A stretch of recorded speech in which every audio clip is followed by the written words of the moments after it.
Gubernur Jawa Tengah Ahmad Lutfi bersama 7 bupati dan wali kota di Pekalongan Raya dan Tegal Raya membuktikan komitmennya dalam upaya mewujudkan pengolahan sampah berbasis regional atau aglomerasi.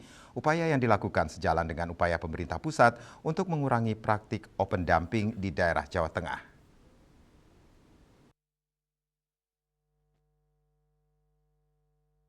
Komitmen tersebut ditunjukkan dengan penandatanganan kesepahaman dan kesepakatan bersama dengan Menteri Lingkungan Hidup Hanif Faisal Nur Rafiq di kantor Kementerian Lingkungan Hidup Jakarta.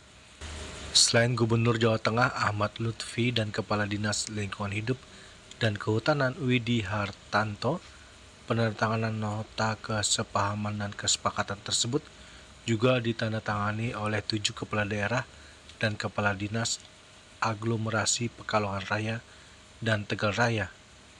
Menteri Lingkungan Hidup Hanif Faisal Nur Rafiq menyampaikan bahwa pada saat ini telah menyaksikan penandatanganan 2 aglomerasi penting yang menambahkan 1 aglomerasi dari Jawa Tengah, sehingga Jawa Tengah menyepakati ada 3 aglomerasi utama, yaitu ada aglomerasi Semarang Raya, Pekalongan Raya, dan Tegal Raya. Jawa Tengah.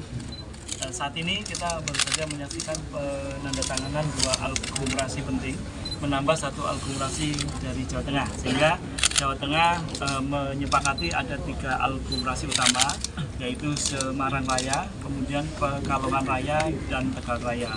3 aglomerasi itu paling tidak berkontribusi langsung dalam pengurangan sampah nasional sebesar 3.000 ton per hari.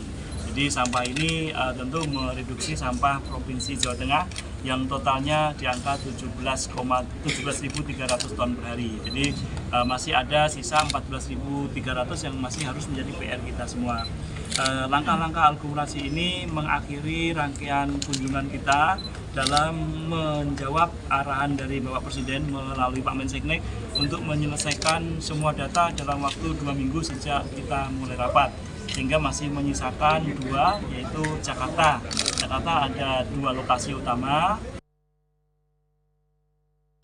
Sementara itu, Gubernur Jawa Tengah Ahmad Lutfi mengutarakan dengan aglomerasi Pekalongan Raya dan Tegal Raya dilanjutkan dengan MOU penandatanganan PKS nantinya langsung dapat dieksekusi ke depannya.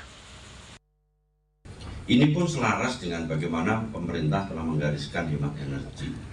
Energi sampah ke depan ini ada energi terbarukan, sehingga secara tidak langsung sampah merupakan energi terbarukan yang menjadi prioritas kita agar akan kami direktifkan di masing-masing kelurahan yang mempunyai role model di wilayah kita. Contoh Pak, di tempat kita itu sudah banyak desa mandiri sampah.